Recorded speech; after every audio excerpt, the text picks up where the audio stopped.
Hi, everyone. Welcome to Suits and Sneakers. This is an interview series featuring candid conversations with leaders from diverse backgrounds and styles. I'm Carrie Tuttle, your host. Nice to meet you. You might be wondering, who am I and why am I doing this? Well, my background is in sales and marketing. My degree was from the University of Calgary. I did a Bachelor of Commerce degree. So shout out to all the Haskayne School of Business grads out there. And after university, I went into consulting and sales for Fortune 500 companies, all the way down to, small business and family businesses.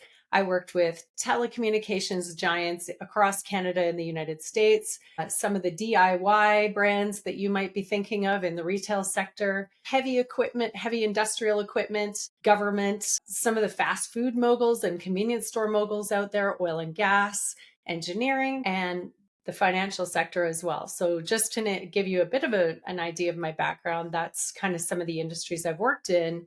And why I'm starting this is in my first leadership role that I went into when I was 27 years old, I had zero understanding or framework of what I should be doing.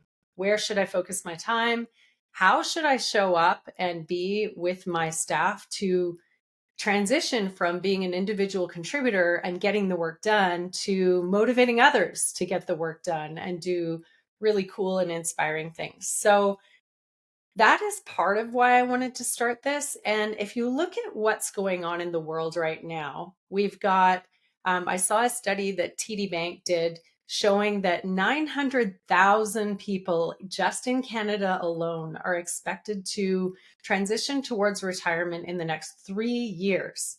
So just the next 3 years, let alone those who are still approaching 65 and are expected to retire around 2030.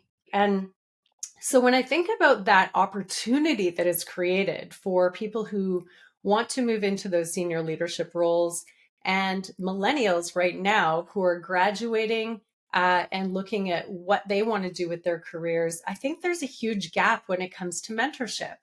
Those mentor opportunities that even in my small organization, I had some great leaders who provided a lot of advice and mentorship to me, but there's less and less opportunities for those formal mentorship relationships. So I thought, what a great opportunity to pull together a whole bunch of stories of lessons learned and, battle scars that people I know have, and people in the world have experienced and can share with you, and we can get them all in one place. So I'm really excited to see your response on what I'm pulling together, because through my work as a trainer and a coach, I get the opportunity to meet some amazing leaders and some leaders who are experiencing substantial challenges. So these are things that we can all learn from. Mentorship and learning comes from a lot of different sources. We can look at those who maybe rose the corporate ranks and managed to find their way up the corporate ladder. We can learn from people in the arts organizations or not-for-profits who literally have no budget most of the time and have to get really creative with how they form partnerships and attract new donors or new patrons. From people in the trades who have to do both the marketing and the sales, as well as do the work and managing subcontractors. And we can definitely learn from people who have started their own businesses and perhaps never led anybody before, but then had to build a team from scratch and delegate while also trying to build and grow a business at the same time. So these are all just examples of great sources of learning for all of us. I don't know about you, but when I started my first leadership role, I looked to the examples of past leaders, both positive and negative. I had great leaders. Like one of my leaders right before taking on a management role myself was really good at challenging my assumptions and asking me questions rather than telling me the answer. And sometimes he was also challenging the pace at which I was approaching problems. So sometimes he was slowing me down, pulling back on the reins, saying like, whoa, tiger. And other times he was pushing me forward, saying, hey, you're not going to have the perfect answer. Move forward imperfectly and you'll figure it out. So we have examples like that all the time of great leaders who can inspire us. Also, some not so great examples. Like one of my leaders at one point was the kind of guy who had a task list. When you came in for the day, there was a list of 30 things he expected you to do. And so he was really telling you how to do the job rather than here's the end goal, you figure out how to get there. And so I think he really missed the mark on that. And that was then something I did not want to emulate with my own team. So I'm sure you have examples like that in your professional history as well that you can draw on. What we're going to hear throughout this series is a few themes. One of them is the fact that in leadership, we have to be brave. I can tell you a little story from my experience. When I was consulting with a market research firm, I was on the road presenting the results of a market research study with our senior sales exec and went to see multiple brands in the United States. One of the companies we walked into, I was expecting to meet with 4 or 5 of the senior leaders to talk about the results, what it meant for them, and how we could potentially support them. Instead, I was ushered into a lecture hall with 52 people sitting in the stands. I clearly was not expecting that, and neither was the sales exec when he went to introduce me, as was his role to introduce the company and then introduce me to share the results. He turned to me and said, wow, there's way more people than I was expecting. And I took a deep breath and I was like, we can do this. And sure enough, we did. So in some cases, we do have to take a deep breath, venture into the unknown, and just be brave for a short time. And it will almost always work out, but we will sometimes stumble. What I'm looking at doing with this series is bringing in leaders with lots of diverse experiences that we can learn from before having to make those mistakes ourselves. We're all going to make mistakes, let's face it. But if we can minimize the impact or the damage that is caused or the expense from those mistakes, then that helps us win. We're going to get into that. We're going to dive into, what was that like? What tips do leaders have for us that we can learn from? And we're all going to be learning together. So I'm really excited for that part as well. Another theme that you're going to hear in the guests, and it's something I kind of require of the guests, is that although we want to focus on performance, how do we motivate people to achieve great goals and go beyond what they thought was possible? That's one side of the business, but another side is that we're talking to human beings here.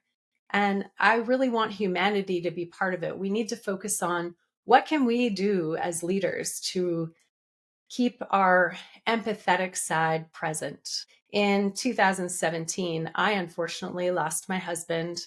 And, it was a pretty deep, dark time for me. So I luckily had a couple of leaders who were very empathetic, gave me lots of space, gave me time to work in a way that I needed to work to be able to still continue progressing on goals.